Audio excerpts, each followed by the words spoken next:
Hi, my name is Kristen, and my practice is Well Balanced. I will share a very personal story of my cancer and how I found it, that I had it, and then kind of some aha moments about how I feel like I got it, and then how I healed from it. So I've had three bouts of, I've had skin cancer and things like that, but three bouts of more serious cancer. And two of them were melanomas. One was stage one was pre. So I was thankful I caught it early. And then one was a DFSP, which is a rare form of skin cancer. It's in the inside, underneath the skin and the connective tissue. So I've had these three scary bouts of cancer. And I will talk about my melanomas. They happened about 15, 20 years ago.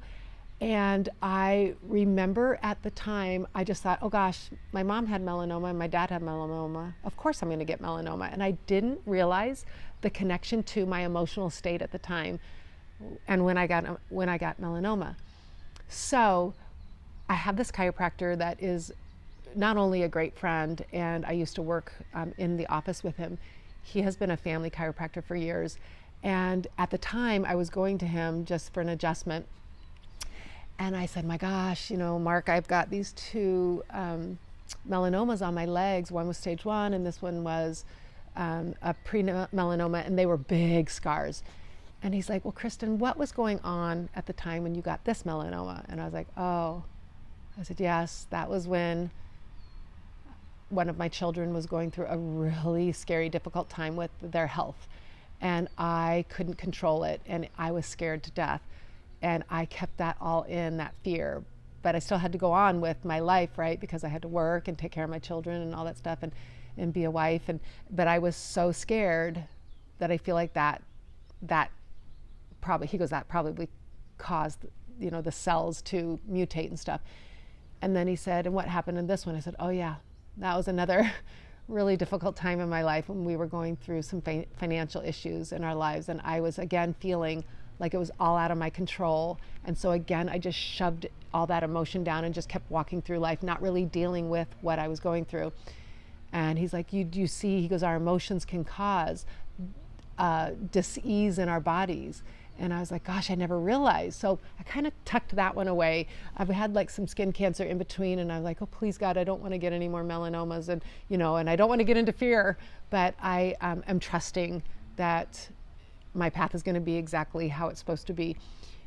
Fast forward to 2.5, 3 years ago. I always lose track of time.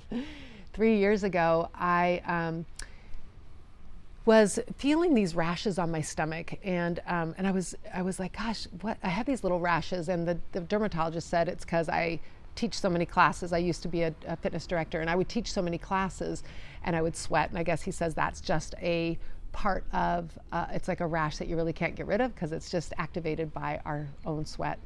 And I was like, oh, that's a bummer. And I had all these rashes on my stomach. So I would sit there and feel them at night. And one day I felt like a little nodule. It was like a little pea size. And I was like, what's that? That was weird. So I told my husband, I've got something weird on my stomach. And he's like, well, he goes, you're always so intuitive. Just watch it. And we were going on vacation. And when we're back from vacation, make an appointment. I said, okay.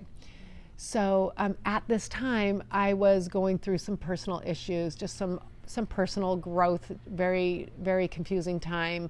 I'd been fired from a job, and that job, it was just really traumatic for me. And then all this other stuff was coming up about my childhood. And I just was in this kind of emotional turmoil time. And again, I kept shoving my emotions down.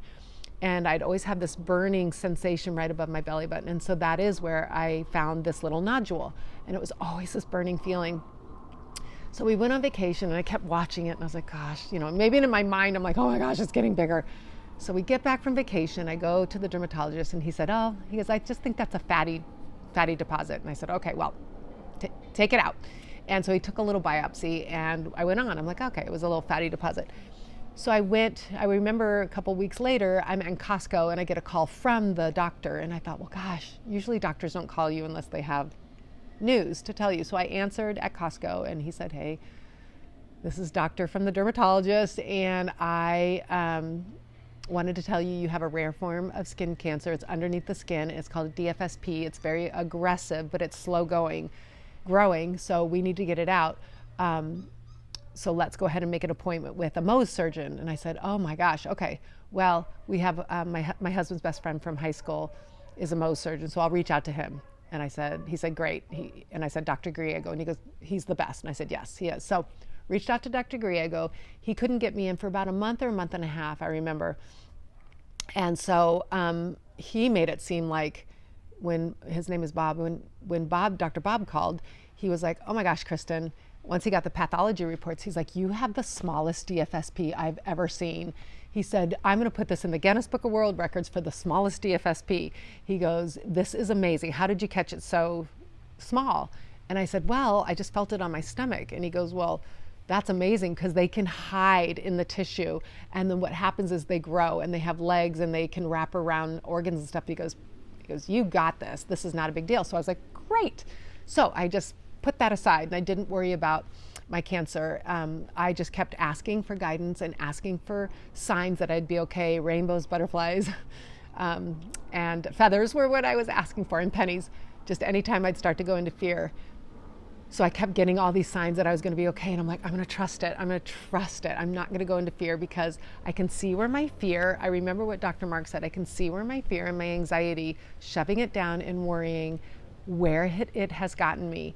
It has gotten me several times some pretty scary cancers. So I was like, I can't literally do this anymore. I cannot keep worrying about things I cannot control or judging myself for all this childhood trauma that was coming up where I'm like, for God's sakes, like I'm so far past that. Why is all this coming up? Well, it was emotions I had never dealt with. So all this stuff was just hitting me and I kept shoving it down. And so therefore I got cancer. And again, if you watch any of my videos, that is what I do for a living now, is helping people to release their emotional trauma in their body in order for healing to come, because it does cause disease in our bodies. There's no way around it.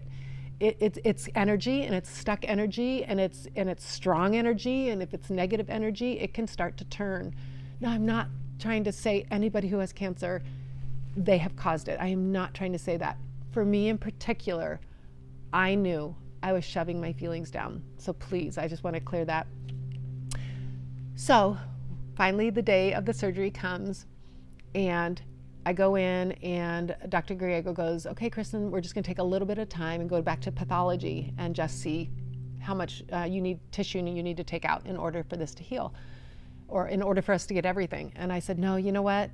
I said, Bob, just take as much as you can out. I said, take more than you think. I just want to be done with this.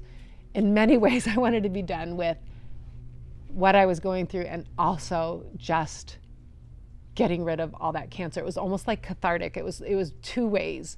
So he said, okay. He took a big chunk. I go into recovery. He comes back after about a couple hours or an hour or something like that. And he goes, Kristen, we got it all. I'm still going to send it to pathology, but we got it all. And then the seriousness of the whole thing came. He goes, Kristen, you just escaped a big one. And I go, well, what do you mean? He goes, these things can be little at the top and they can be huge. It's like a iceberg just spreading down, and they can have arms. And he goes, I've chased the cancer through people, digging up people's bodies. And I was like, oh my gosh. I was like, thanks, Bob. Like, you didn't even tell me this. He goes, well, I didn't want you to worry, but you have been given a gift today, and I want you to just know that we got it all, but I will send it back. And I was like it hit me again of how if I would have gone into more fear, that would have just, for a month or a month and a half before I got my surgery, it would have wreaked havoc on me and my family, of me worrying and my family worrying.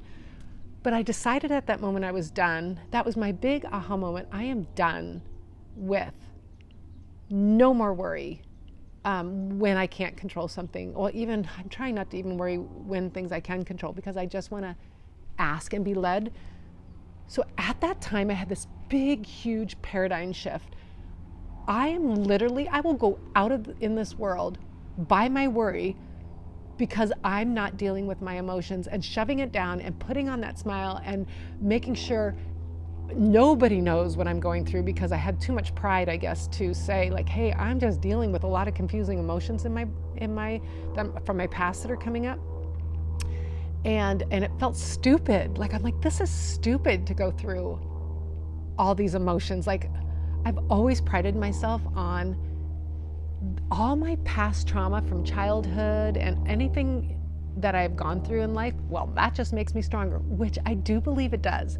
I do believe it does, but I would never give it any room in my life to express itself. I would be like, no, I'm walking with God, which yes, I am, but I am going to shove that down because that is just a great lesson I'm learning. Fast forward now to the things I've learned in life is we need to process our emotion. We need to feel it all. We need to allow it to come through. Here's what we don't need to do. We don't need to keep writing the story over and over again. We don't need to keep going back to our trauma. We need to truly walk through it, talk through it, write it out, get body work, all this stuff, anything that we are going through that we feel like we're shoving down and we are not worthy to be going through this, or we're shaming ourselves for going through something, or we are angry at ourselves for feeling something that's not acceptable. Done. Just be done with all that, because when we truly allow the emotions without judgment to come out, that is when we heal. And it is society, we often judge each other, right? Well, that person, boy, you should have seen what that person went through, and that person, boy, they got a divorce, and oh my gosh, that was disgusting and messy, and boy, that person's kids are a mess, and oh my gosh, that person is just super mean and super whatever it is that we do, or that person's politically incorrect, or this person has this view, or oh, I could go on, right? Why are we there? Why do we do that to each other when we can come back into wholeness and support each other? Because literally anything that I'm going through, you guys have gone through. Anything you have gone through, I've probably gone through at a certain level. It is common to this world. It is part of our journey of healing. It is part of being one. We are all one. We are all together. We are all connected. We should support each other.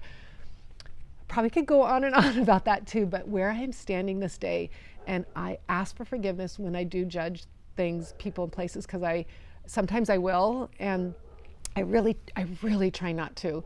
And my husband's so good about, Kristen, I need that, like calls me to the table. Like if someone doesn't agree with something I said, he's like, well, maybe that's just where they're supposed to be. And I'm like, oh, you're so right.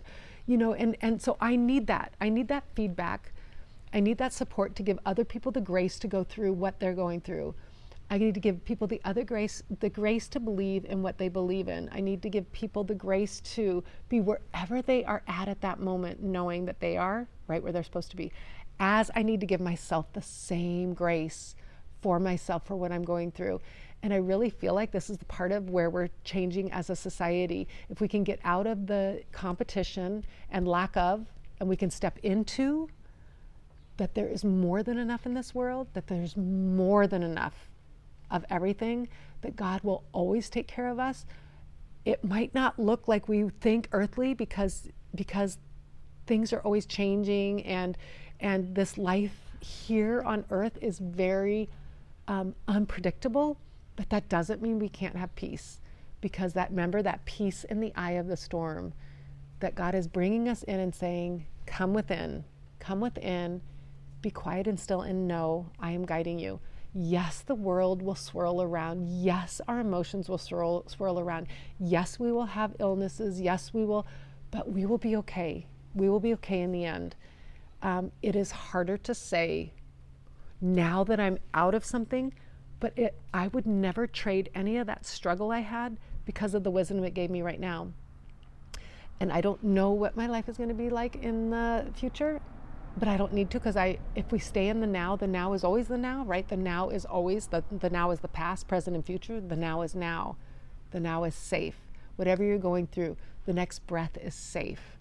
The next thing you're going to do, ask for guidance. Like stay in the now, no matter what you're going through, and somehow that just makes everything a little bit better. and express yourself and get all your emotions out to someone you trust, or just write it out, or whatever it is, because what you're going through matters, and your voice matters, and nothing that you're going through is right or wrong, no matter what you're going through. It's difficult, and it is hard, and it is painful. Try to take a deep breath and ask for support and reach out and set the intention for healing to come. Thank you and have a great day.